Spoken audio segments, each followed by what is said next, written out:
JBL Harman speakers mga boss. We also have tweeters, speakers, 2-way, 3-way, compo.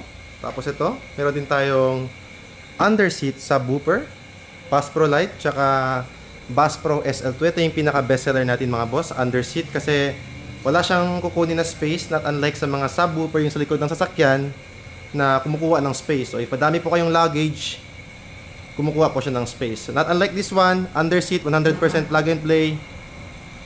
Tunog niya, sobrang ganda. Tapos ito mga boss, speakers. Yan, Club 622, 602C. Ito sila, partner to sila. Tapos sa tweeters, kung gusto niya tweeters lang, pwede rin. Tapos, meron din tayong ditong 602C, 602C. 622, etong silang dalawa, partner din yan. Tapos ito yung pinaka top of the line na speakers. 285 watts, 605C SQ. Ito yung partner niya. Ito mga bossing, sa front to may kasamang tweeters.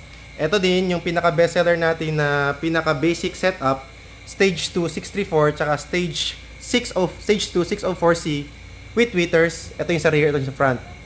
Same yung mga boss. Ito din, set din to. Front with tweeters. Wala pa itong tweeters mga boss kasi ano siya, compo 3-way or 2-way yan siya. Madaming stock mga boss. Pero itong dalawa na to is reserved na, tsaka ito.